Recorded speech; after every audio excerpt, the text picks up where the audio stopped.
Hi, Theo. This is Sarah from Chicago. Hey, Sarah from Chicago. Nice to see you over there. And Chicago, an amazing city in the U.S. You know, a good city where I think you get a little bit of everything. And I've met some beautiful ladies over there in Chicago. And over the years, I saved them on my phone. I would be like, oh, Chicago, Janet. You know, Chicago, Raylene or Raynell. And then over the years, but then you come back to town over the years and you hit them up and you're like, I don't even remember. Now this lady's, she's 45 or 47 and she's got a couple kids. Her husband's texting you back like, who the fuck, what's going on? So you got to be careful whose number you save in that great city. Let's hear more. This morning on my way to work, I was laughing at the hotline question because my first sexual experience as a 15-year-old was with some crotch rubbing. And praise God, babe. Praise God. And let's hear you just say that part again about the crotch rubbing. Because it's just make sure everybody heard it. I can't tell. With some crotch rubbing.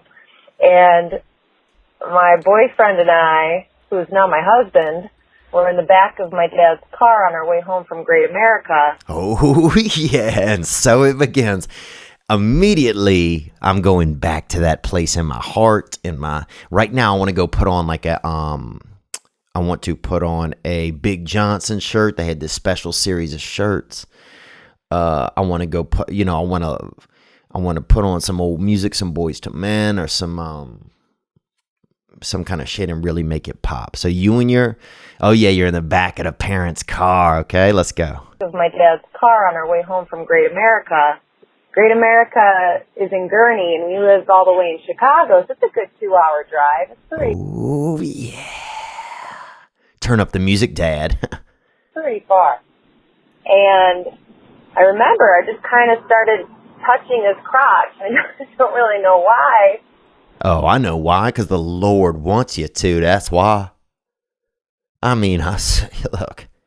If you put my hand somewhere and you put a crotch somewhere else and you turn off the lights, when you turn that light back on, I swear to God, boy, my hand will be over there.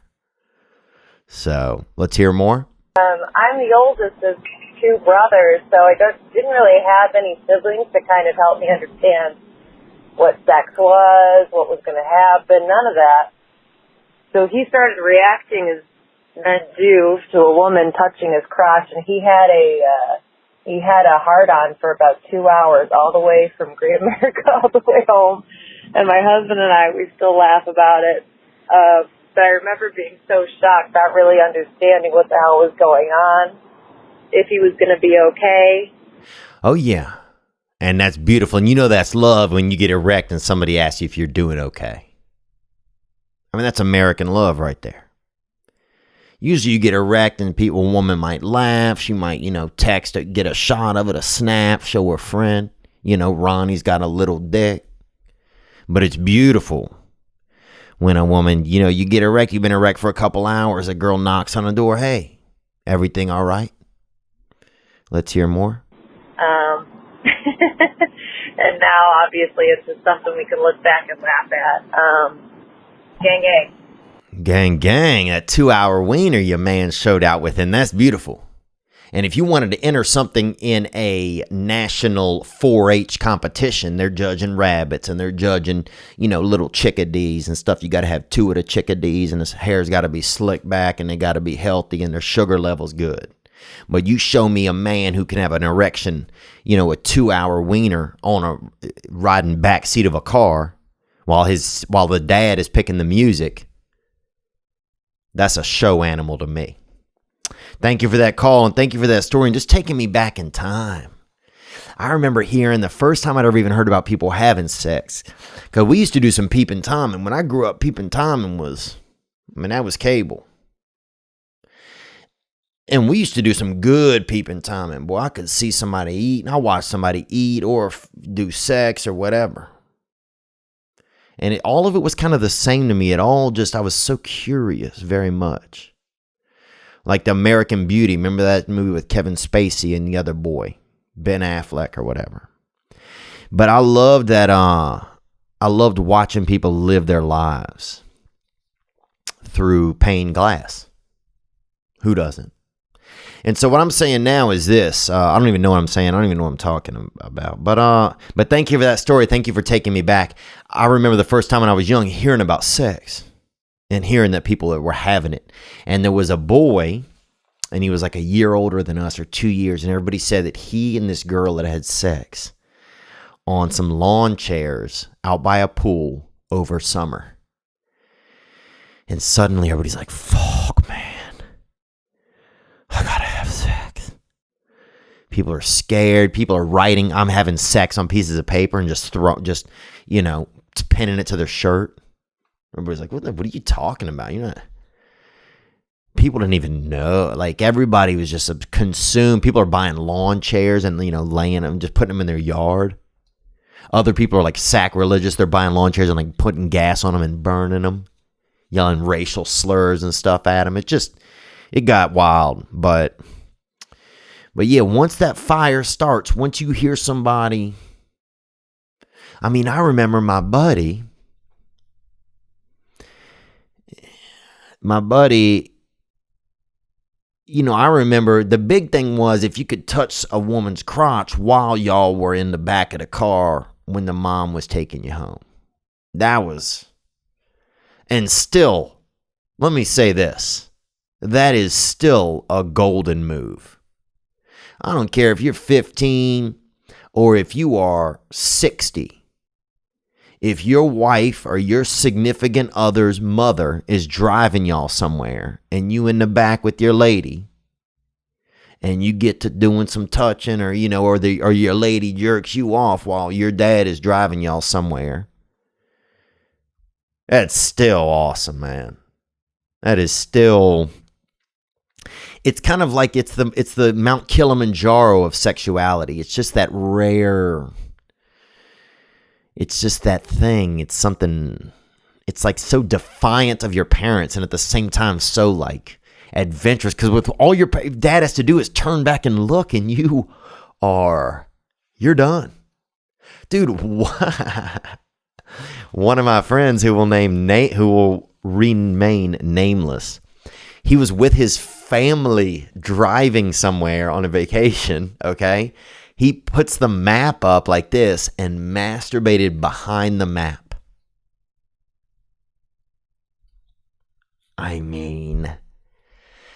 If you think your parents don't know that you're masturbating behind a map in a small vehicle, this wasn't an SUV. This was a car. SUV? Maybe. Jerking off behind a Rand McNally? Behind a small map? In a car? In a sedan? Woo! Dirt. That's dirt, boy. That's dirt. Come on, boy. You got to tighten up on that level. All right, let's take another story that came in here. But just some beautiful stories. Beautiful stories, and we just wonder what a phenomenal time this is in people's lives. What up, Theo? It's Kyle calling from North Carolina, man, calling in for the FTC challenge.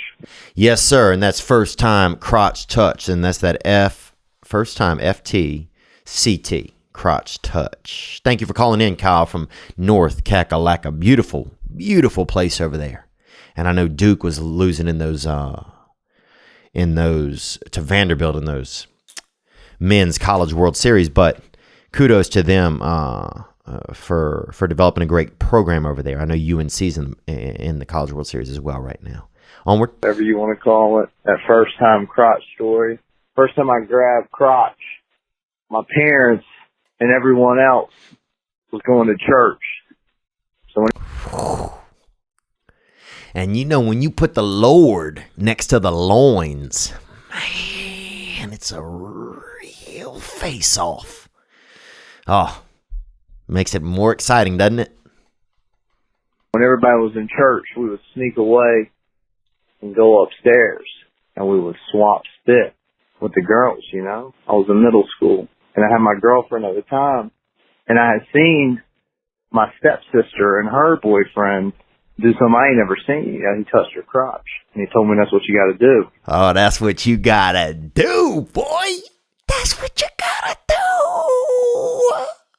do. Sorry. This is very interesting to me to hear this research. Let's hear more. And they were older than me. So I went back to Sunday school, and I was excited, you know. Oh, yeah. Suddenly it's Saturday night. Even though it's Sunday school, suddenly it is Saturday night, my friend. Yes, sir. Let's hear more. So I had learned this new trick, and we were making out. And I touched her crotch. So we get to school that Monday, and I'm excited, you know. Oh, yeah. You're the damn Wayne Gretzky, brother. I mean, you're the damn Wayne Gretzky of young leg. Let's hear it. And she had sent me a note saying we were moving too fast, and she broke up with me. And I didn't grab another crotch for a few years because I was kind of like a PTSD from it, you know. I thought every time I tried to make a move on anybody, they were going to break up with me. Wow. Man, well, I appreciate you sharing that, man. I couldn't understand that some. Yeah, you know, look, something happens and then it alarms you and then you're set off. Let's hear more. But that's my first crotch story, so. Gang, I love y'all. Gang, brother, and thank you for sharing your story with everybody, and I mean that. You know, it's brave to put a little bit of yourself out there, whether it's a piece of your past or a piece of your present, and I applaud all the callers that do.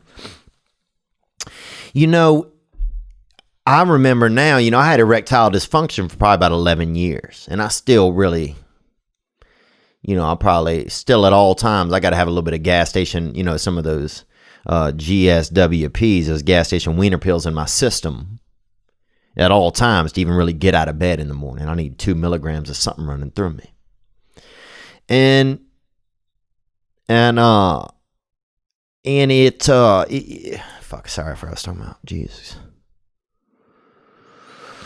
Man, yeah, well, I remember getting non-erect and a lady, and then I tried to tell her like I was doing magic, and I was like, ta-da, and my dick still wasn't doing erection.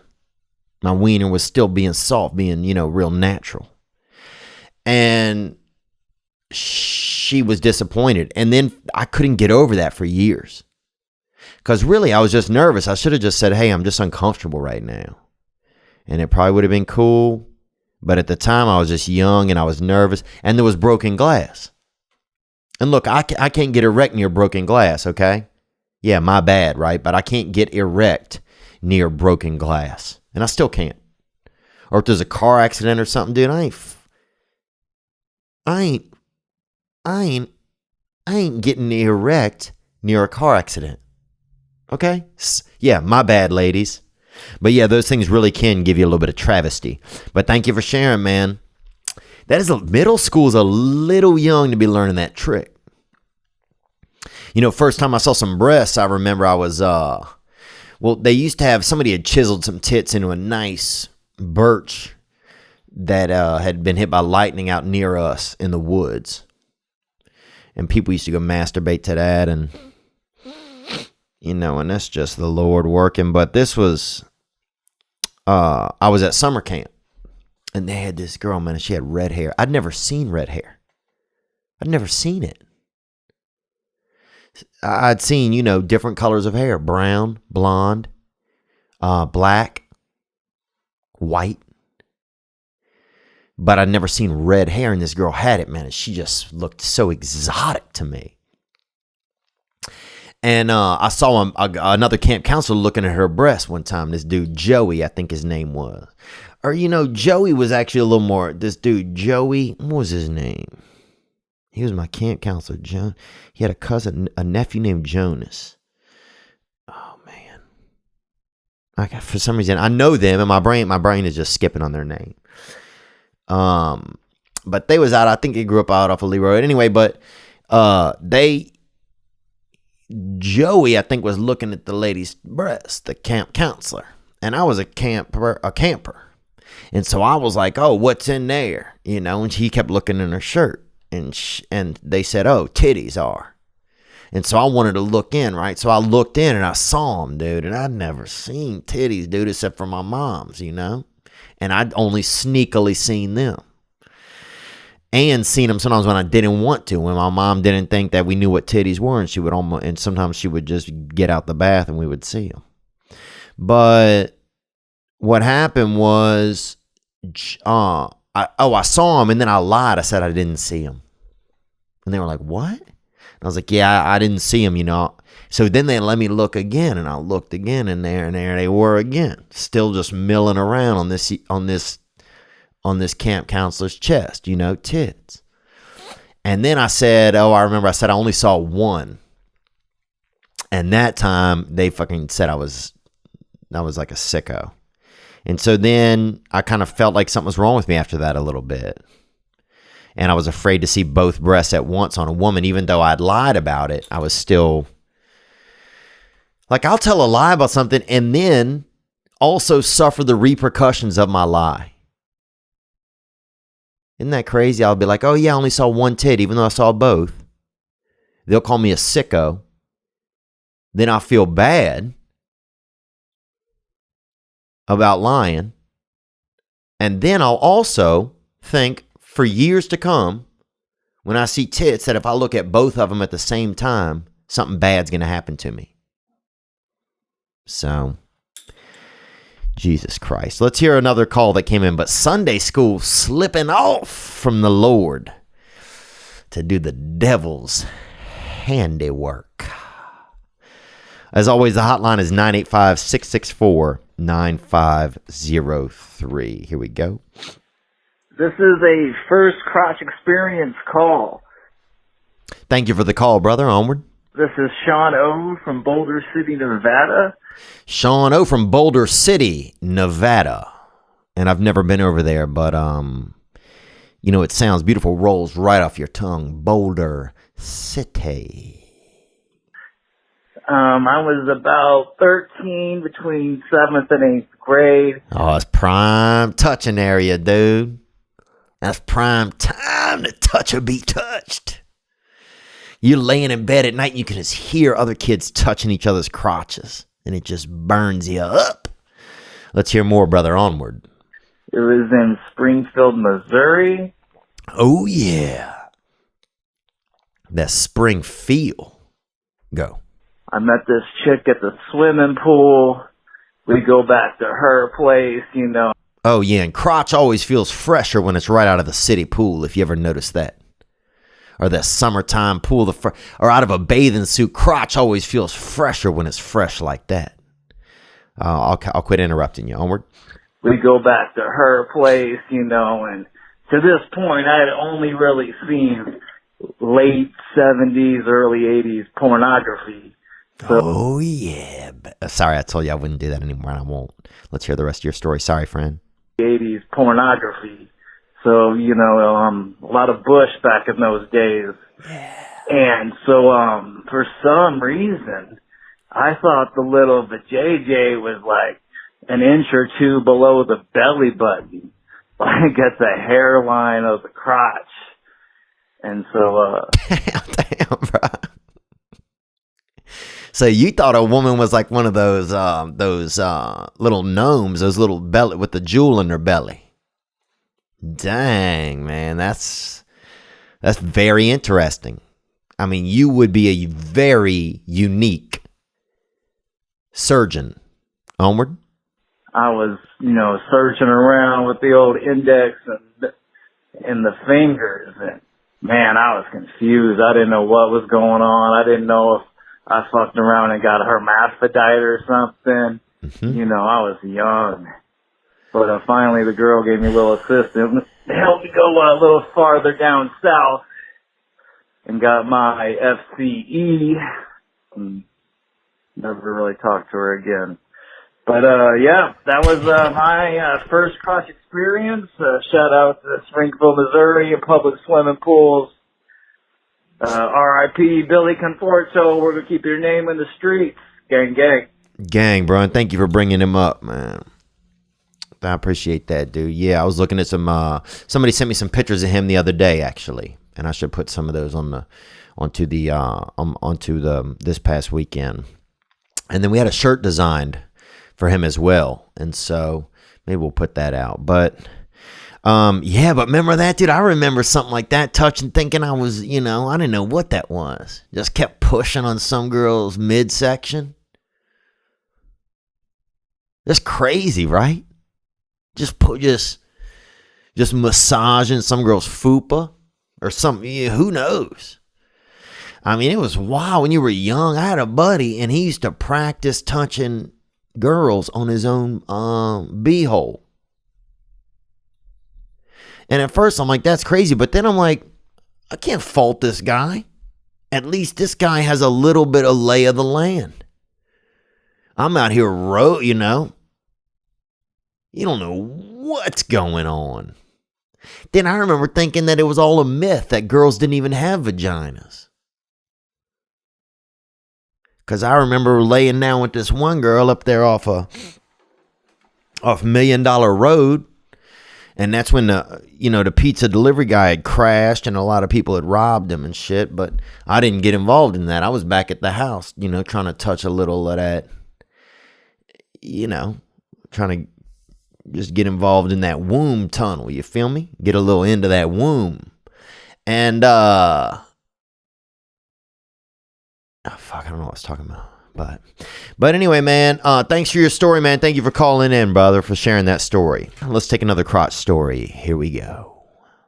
Hey, Theo, this is Joy from Molesca, Georgia. Just calling in to give you my first crotch touch story. Hey, Joy, thank you for calling in. And nothing brings joy to youngsters like touching one another. And so it's just ironic that you called today. And thank you for being a supporter. And I'm excited to come over there to Georgia. I'm excited to get into the South a little bit later this year on some tour dates, and I'm going to add some more. And I want to find some VFW chapters where we can go and do some fundraising at some of those places. But I got a lot to do. Let's hear more. Thank you for calling, Joy. I didn't mean to make that about me for a second. Let's go. It's a long time ago because I'm actually older than you are. So, but oh, look, crotch stories have no age. Okay, these things are timeless. Let's go. I do remember it vividly because it was the summer between I was 13 turning 14. And that was back in a time where, little kids just rode their bikes everywhere and hung out outside and did everything all like that during the summertime.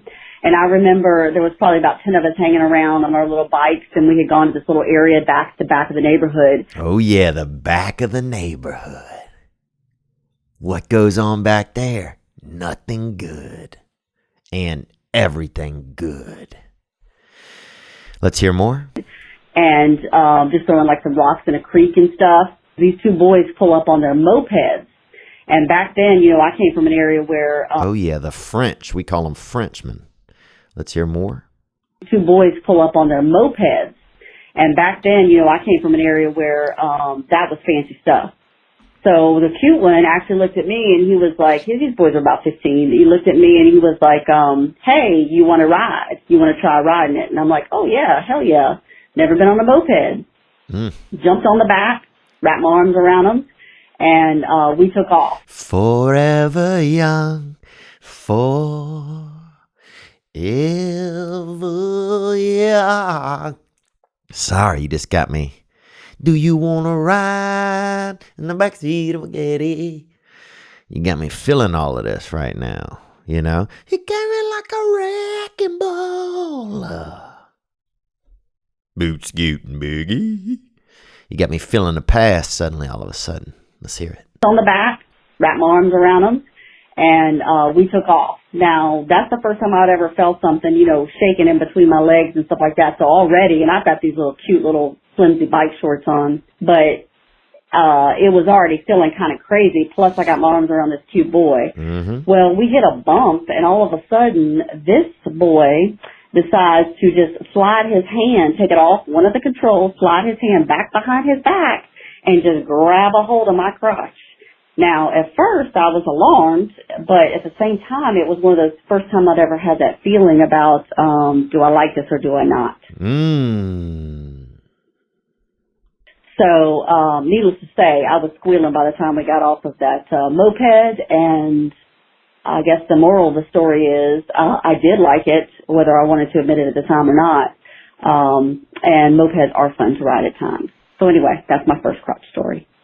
Wow. Wow. Thank you for sharing that story. It's like, man, that crotch, boy. That crotch is, it's like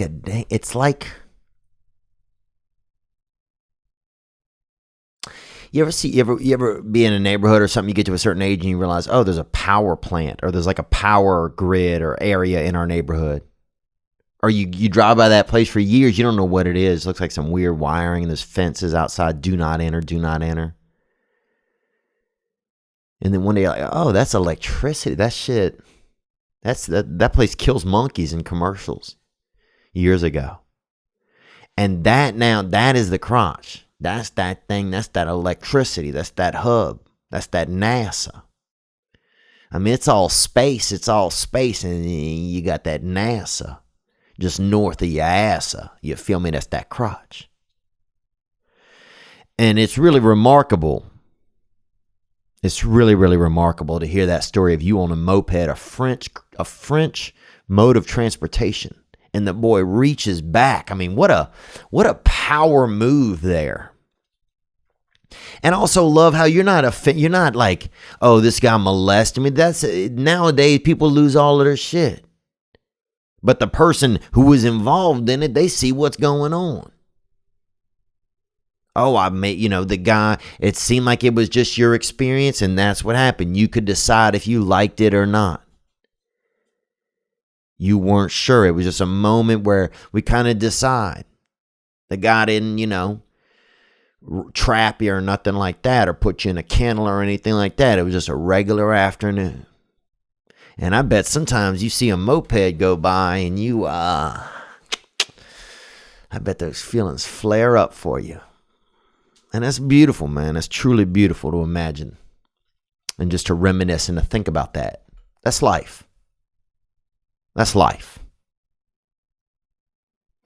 And I think it's nice to be able to share his story. And also, yeah, it's funny because at those ages, things are happening and we're deciding if we like them or not.